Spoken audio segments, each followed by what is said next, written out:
Treasures in heaven. Do not store up for yourselves treasures in earth, where moth and rust destroy, and where thieves break in and steal. But store up for yourselves treasures in heaven, where moth and rust do not destroy, and where thieves do not break in and steal. For where your treasure is, there your heart will be also.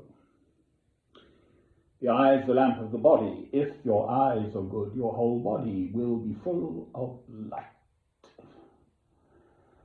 But if your eyes are bad, your whole body will be full of darkness. If then the light within you is darkness, how great is that darkness?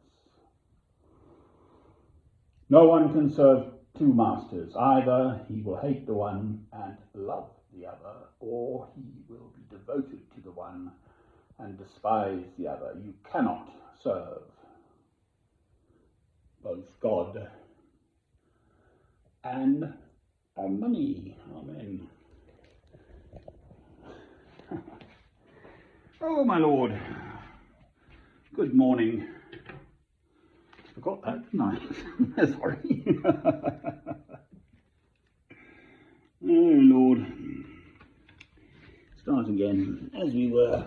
Good morning. It's actually a lovely morning here. I'm in the northeastern corner of Ingerland, a town called Alnwick, Northumbria. So, treasures in heaven.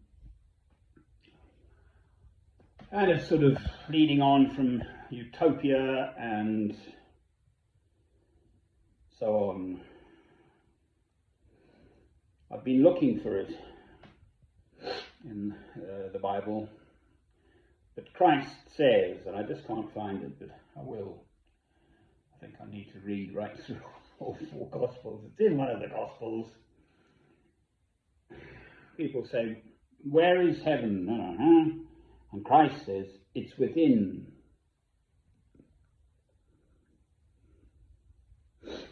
So anyway, I looked up heaven, and there are 622 references in my,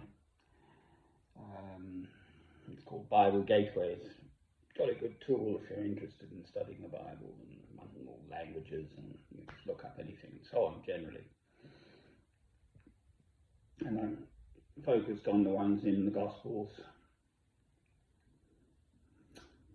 What is heaven? Where is heaven? What are treasures?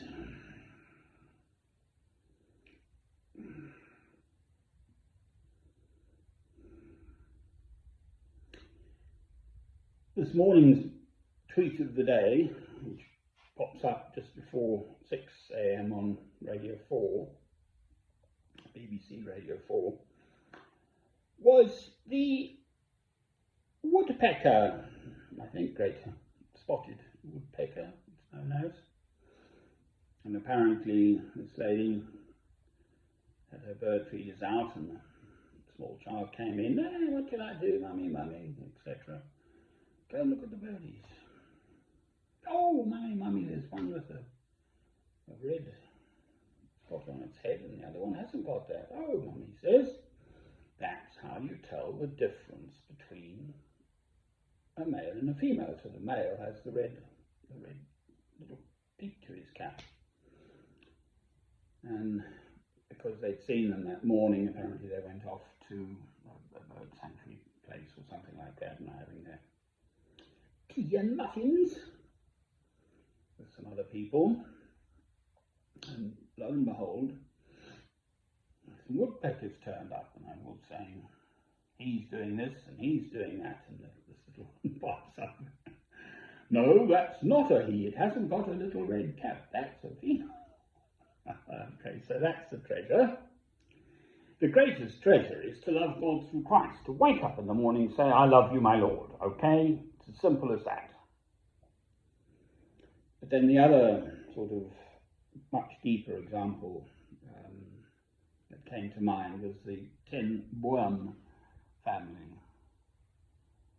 Boom is tree, I think ten means from.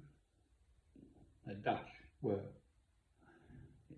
anyway, around the time of the Second World War, born in the late 1800s, girls and 3 girls, 2 boys, I think. So Corrie ten Boom is the one who later they were starting at the wrong end of the donkey here. They were very strongly practicing Protestant Christians, brought up that way, and so on. And along came the Second World War, and apparently a Jewish woman turned up, and their Christianity had no doubt, and she was invited in, and thereby shielded from the German oppression, and etc. We know a little bit about that. And they then continued to save, really, Jewish people. I think they built a false wall in the house and so on, but they were eventually caught and hoiked off. The 2 girls were taken off to, well, women in their 40s, I think, by then, older even, 50s.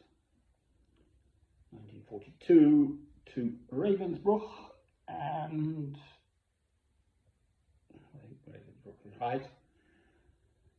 Now,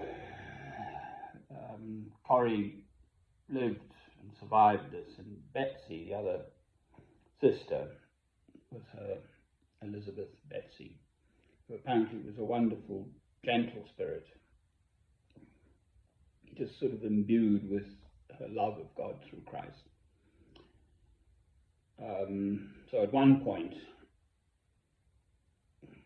in these utterly appalling conditions, there was apparently a dormitory so infested with lice that no one would go into it. But Betsy looked at this and said, "We're covered anyway, so what's the difference? If we go into there, we'll have peace and quiet." Isn't that wonderful? I'm sure that's true. And they did, and prayed in there. She was not a strong woman and did, in fact, die.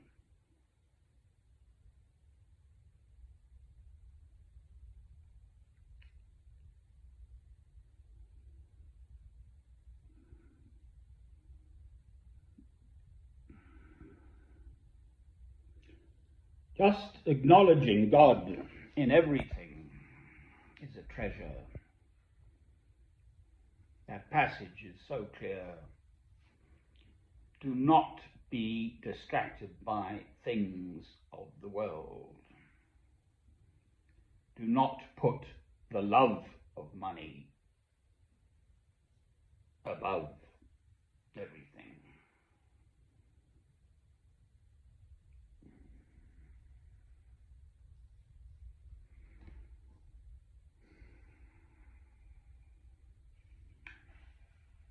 And that rather succinctly illustrates how, with this love of God through Christ within one,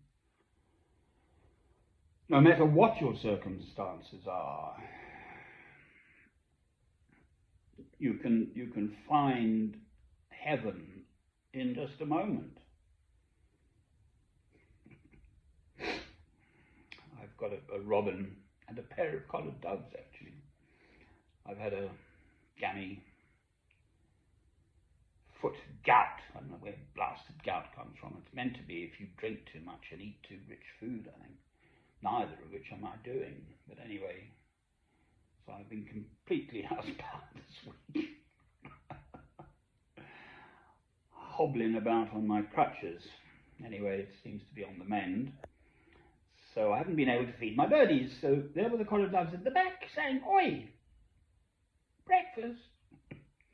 And then little Robin made 2 or 3 passes And he sat on a branch just opposite my front window, bobbing his little head and make that little noise, that sort of noise. Well, that's a little moment to treasure.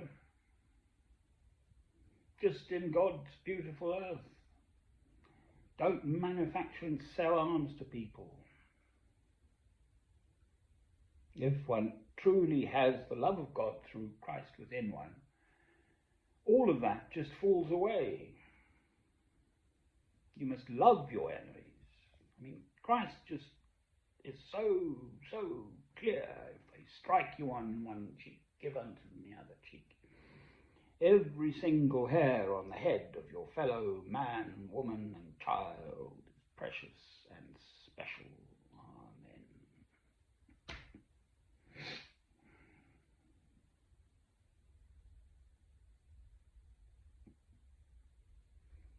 No music today. I shall go and listen to my beautiful Schubert. It's a sort of slow movement. Kicks in at about minute 15 and goes on for about 5 minutes.